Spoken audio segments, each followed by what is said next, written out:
राजस्थान के सभी विद्यार्थियों का हार्दिक स्वागत, हार्दिक अभिनंदन। प्रिय विद्यार्थियों, आज हम साहित्य क्लासेस के अंतर्गत हिंदी अनिवार्य की कक्षा पढ़ रहे हैं और हिंदी अनिवार्य में हमने 5 पाठ पहले पढ़ लिए। आज हम पढ़ेंगे पाठ 6, छठा पाठ, और वो शमशेर बहादुर सिंह से संबंधित है, जिनकी एक कविता है उषा। इनकी कविता है उषा, उसके बारे में पढ़ेंगे। हमें इसमें क्या क्या पढ़ना है, देखिए, इसका परिचय पढ़ना है, जो कि परिचय आपके 4 अंकों का आता है। परिचय बहुत आवश्यक भी है। इसकी व्याख्या और इसके प्रश्नोत्तर, इनका अध्ययन हमें करना है। और बहुत सारे विद्यार्थी बहुत अच्छा रेस्पॉन्स भी देते हैं। इसके लिए आपको बहुत बहुत धन्यवाद कि आप बहुत ही शांति से और मनोयोग पूर्वक अपना अध्ययन करते हैं। इसके लिए आपको तहे दिल से आपका हार्दिक स्वागत और हार्दिक अभिनंदन। प्रिय विद्यार्थियों, अपने यहाँ पर जो 4 विषयों की कक्षाएं, हमेशा मैं कहता हूँ, आज भी कहता हूँ कि हमेशा जो कक्षाएं अपलोड होती है, इसके लिए आप सब्सक्राइब अवश्य कर लें, ताकि आपके पास इस पाठ का जो नोटिफिकेशन है वो तुरंत ही आ जाए। जो भी पाठ अपलोड किया जाता है उसका नोटिफिकेशन आ जाए और समय समय पर आपको परीक्षा से संबंधित सामग्री है वो उपलब्ध करवाई जा सके। जैसे सत्र 2019-20 में बहुत सारे विद्यार्थियों को मैंने सत्र पर्यंत, यानी जैसे हिंदी साहित्य का, क्योंकि थोड़ा बाद में शुरू किया था, तो हिंदी साहित्य की कक्षाओं में उन्हें जैसे मॉडल पेपर है, प्रश्नोत्तर है, और भी बहुत सारे जो इन साहित्य की सामग्री है उन्हें उपलब्ध करवाई। और परीक्षा का जब रिजल्ट आया तो बहुत सारे विद्यार्थियों ने बहुत अच्छा रेस्पॉन्स भी दिया कि हमारे उससे बहुत अधिक वृद्धि हुई और हमारे जैसे परसेंटेज भी बढ़े, यानी हमारा पेपर है वो अच्छा हुआ। तो इसके लिए आप ये ध्यान रखें। तो आइए हम चलते हैं, आज शमशेर बहादुर सिंह की कविता उषा में हमें क्या क्या पढ़ना है उसके बारे में चलते हैं। देखिए, शमशेर बहादुर सिंह, जो कि 1911 से लेकर के 1993 तक अपने भारत में अपनी साहित्यिक सेवाएं देते रहे। 1911 में उनका जन्म हुआ, 1993 में उनका देहांत हुआ। तो सबसे पहले हमें परिचय पढ़ना है। परिचय पढ़ने के पश्चात हमें उसकी व्याख्या करनी है, उसके पश्चात प्रश्नोत्तर करने हैं। देखिए, विद्यार्थियों से कहना चाहूंगा कि ये जो 9610208295 इन पे अपना व्हाट्सएप ग्रुप भी बनाया गया है, जिसमें आप अपनी क्वेरी है या अपने विषय से संबंधित जुड़ भी सकते हैं, और उम्मीद करता हूं कि आपको बहुत अच्छा लगेगा। तो सबसे पहले हम क्या पढ़ेंगे, इसका परिचय। देखिए, परिचय में देखिए, शमशेर बहादुर सिंह के परिचय में आपको लिखना कैसे है। व्यक्तिवादी, रोमानी एवं बिंब धर्मी कवि के रूप में विख्यात शमशेर बहादुर सिंह का जन्म 3 जनवरी 1911 ईस्वी को मुजफ्फरनगर, यानी पुस्तक में अपने देहरादून दिया हुआ है, तो ये मुजफ्फरनगर भी देहरादून में ही है।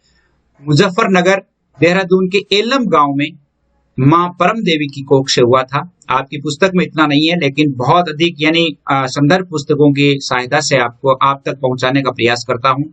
परम देवी की कोख से हुआ। मात्र 8-9 वर्ष की आयु में ही मां का देहांत हो जाने के कारण ममत्व से हीन चिरवियोग सहन करना पड़ा, यानी मां की मृत्यु हो गई थी जब ये 8-9 वर्ष के थे। तभी हिंदी और उर्दू के विद्वान शमशेर का जीवन निराला के जीवन से मेल खाता है। आपने देखा होगा, निराला का जीवन परिचय आपने पढ़ा होगा कि निराला का जीवन परिचय भी अस्त व्यस्त ही था, क्योंकि जब वो जन्मे थे, जन्म के थोड़े दिनों बाद उनकी मां की मृत्यु हो गई, फिर बीवी की मृत्यु हो गई, उनकी पुत्री की मृत्यु हो गई। परिवार के बहुत सारे लोग हैं वो चल बसे थे, तो उनका जीवन भी इनके जीवन से मेल खाता है।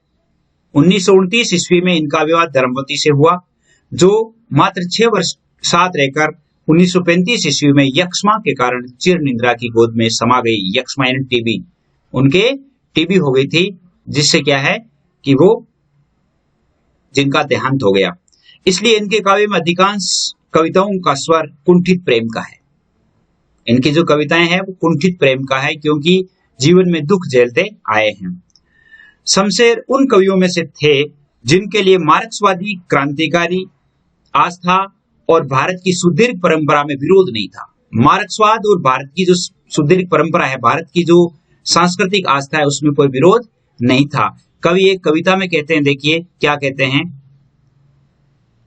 कवि ने कविता में कहा है, कविता में एक कवि ने कहते हैं कि मैं भारत गुण गौरव गाता, मैं भारत गुण गौरव गाता, श्रद्धा से उसके कण कण को उन्नत माथा नवाता। ये उनकी एक कविता है, भारत का गुणगान एक कविता है जिसमें वो लिखते हैं, जीवन के अभाव ने इनकी कवित्व शक्ति को दुर्बल नहीं किया, दुर्बल नहीं बनाया, बल्कि और भी धारदार हो गई। यानी कवित्व शक्ति है वो दुर्बल नहीं हुई बल्कि और धारदार हो गई। जीवन में इतने जो उठापटक आया या उतार चढ़ाव आया, उससे इन्होंने अपनी काव्य प्रतिभा को बरकरार रखा। विचारों से प्रगतिवादी होते हुए भी अनुभूतियों से व्यक्तिवादी और भाववादी कवि थे। इसके बाद देखिए कवि की रचनाएं। कुछ कविताएं 1959 में लिखी गई, 1959 ईस्वी में। कुछ और कविताएं 1961 में लिखी गई। शमशेर एक कविता लिखी उन्होंने जो 1971 में लिखी। चूका भी नहीं हूं मैं, ये कविता भी लिखी। इतने पास अपने उदिता बात बोलेगी, काल तुझसे होड़ है मेरी।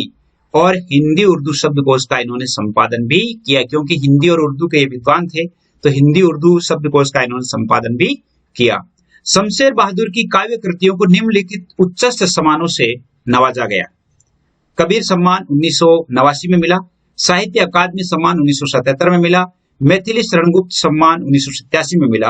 अप्रतिम काव्य प्रतिभा के धनी और भारत का गौरव शमशेर 12 मई 1993 को अहमदाबाद से स्वर्गारोहण कर गए, अर्थात वो स्वर्गवासी हो गए 12 मई 1993 को। यानी कब से कब तक, कहां से कहां तक इनका जन्म काल रहा? 1911 से लेकर के 1993 तक रहे थे ये, 1911 से 1993 तक। तो इनकी जो काव्य प्रतिभा थी, बहुत ही उच्च काव्य प्रतिभा के धनी थे ये। अब हम पढ़ते हैं इसकी कविता। सबसे पहले हमें इसकी कविता का वाचन करना है, उषा कविता का, कि प्रात नभ था बहुत नीला शंख जैसे। देखिए इसको पढ़ते ही अर्थ ज्ञात हो जाता है। प्रात नभ था नीला शंख जैसे, भोर का नभ राख से लीपा हुआ चौका अभी गीला पड़ा है। बहुत काली सील जरा से लाल केसर से, कि जैसे धुल गई हो। स्लेट पर या लाल खड़िया चूक मल दी हो किसी ने, नील जल में या किसी की गोर झिलमिल दे जैसे हिल रही हो। और जादू टूटता है इस उषा का, अब सूर्योदय हो रहा है। सबसे पहले देखिए हमें इसका प्रसंग देखना है कि प्रसंग क्या कर रहा है। तो आपको जैसे मान लो इसमें से कोई भी लाइनें आ जाती तो आपको प्रसंग एक ही लिखना है, और वो क्या प्रसंग लिखेंगे आप जरा देखिए। आपको यही प्रसंग लिखना है और बहुत ही अच्छा बनाया है, और जिससे लगेगा कि आप अपने शब्दों में लिख रहे हैं। प्रस्तुत काव्यांश रोमानी और बिंबधर्मी कवि के रूप में विख्यात प्रगतिशील काव्य धारा के कवि शमशेर बहादुर सिंह द्वारा विरचित कविता उषा में से उद्धृत है। देखिए यहाँ पर जो भी आप जिस भी कवि का लिखते हैं, जो कविता होती है तो उसे आपको इन्वर्टेड कोमा में बंद करना होता है और उसके नीचे अंडरलाइन भी करनी है, ताकि परीक्षक का ध्यान है वो तुरंत आपके उस लिखे हुए या आपके द्वारा जो शैली अपनाई गई है उस पर जाए। प्रस्तुत कविता में कवि ने सूर्योदय के मनोहारी दृश्यों का हृदय स्पर्शी चित्रण एक बिंब के रूप में प्रस्तुत किया है। कवि प्रातःकालीन सूर्योदय का मूक दृष्टा बनकर भोर के जीवंत परिवेश को अपने जीवन से आत्मसात करने का सफल प्रयास किया है। आपको ऐसे ही लिखना है, आपको इसी प्रकार लिखना है कि अपने जीवन से आत्मसात करने का एक सफल प्रयास इन्होंने किया है। तो आइए हम देखते हैं इसकी व्याख्या हमें कैसे करनी है। तो आप क्या लिखेंगे? आप लिखेंगे कि जैसे कवि कहता है कि प्रातःकालीन आकाश एक गहरे नीले रंग जैसा था। बहुत नीला शंख जैसे प्रातःकालीन जो आकाश था वो नीले शंख जैसा प्रतीत हो रहा था। और भोर होने पर आकाश में प्रकाश के, सूर्य के प्रकाश से सम्मिलित होने पर भोर का नभ राख से लीपे हुए चौके जैसा प्रतीत होने लगा, अर्थात राख जैसा हो गया था उसका रंग। अब यह राख से लीपे फर्श जो कि अभी अभी गीला पड़ा है उसके समान दिखाई दे रहा है। बहुत काली शील जरा लाल केसर से जैसे कि धुल गई हो। कवि आगे वर्णन करते हुए लिखते हैं कि आकाश का जो रंग है, आकाश का रंग है वो इस प्रकार दिखता है जैसे कि बहुत काली सील जो है लाल केसर मिले पानी से धो दी गई हो। लाल केसर मिले पानी से, जैसे काले रंग की है और फिर उसे लाल केसर से धो दी गई हो, इस प्रकार लगता है जैसे धुल गई हो। या स्लेट पर लाल खड़िया चौक, या जैसे काले रंग की जो स्लेट है उस पर किसी ने लाल चौक है वो मल दी हो, इस प्रकार लग रहा है। जैसे कि कवि आगे कहते हैं कि सूर्योदय में पूर्व के आकाश में और सूर्योदय का दृश्य इस प्रकार लग रहा है जैसे नीले जल में किसी सुंदरी की गोरी दे। नील जल में या किसी की गोरी झिलमिल दे, अर्थात नीले जल में किसी सुंदर स्त्री की काया या सुंदर स्त्री का शरीर या सुंदर स्त्री की देह जैसे हिल रही हो, इस प्रकार प्रतीत हो रहा है। और सूर्य के उदय होते ही और जादू टूटता है, और सूर्योदय के उदय होते ही ये उषा काल का जादू अर्थात ये मनमोहक दृश्य भंग हो जाता है, मनमोहक दृश्य अदृश्य हो जाता है, और सूर्य के प्रकाश से सारे रंग है वो गायब हो जाते हैं। सूर्य का प्रकाश पृथ्वी पर फैल जाता है। इस प्रकार का सुंदर वर्णन इन्होंने किया है। अब देखिए इसमें आपको विशेष क्या क्या लगता है। नीले शंख जैसा, इसमें उत्प्रेक्षा अलंकार है। कौन सा अलंकार है? उत्प्रेक्षा अलंकार है। भाषा सरल और शैली है वो बिंब प्रदान शैली है। खड़ी बोली में लिखा हुआ काव्य बहुत ही मनमोहक दृश्य प्रस्तुत करता है। इसके अलावा देखिए एक इसमें देखिए जादू टूटता है, जादू टूटना, अर्थात ये मुहावरेदार भाषा का प्रयोग भी इसने किया है। मुहावरेदार भाषा भी इसमें दी गई है। तो ये था आपका, यानी बहुत छोटा सा पार्ट है, बहुत ही सुंदर पार्ट है, लेकिन ये पार्ट इंपॉर्टेंट बहुत है, बहुत इंपॉर्टेंट है। इसमें से बहुत सारे प्रश्न है वो पूछे जाते हैं। तो इसको आप एक सामान्यतः आप देख सकते हैं कि प्रातःकालीन नभ का वर्णन करते हुए कवि कहता है कि नीले शंख के समान आकाश प्रतीत हो रहा है, और सूर्योदय होने पर जब सूर्य का प्रकाश इसमें मिलता है तो आकाश है वो राख से लिपे हुए चौके के समान लगता है, जैसे कि अभी अभी गीला पड़ा है। आप आकाश में देख करके अंदाज लगा सकते हैं कि आकाश वास्तव में वैसा दिखाई देता है।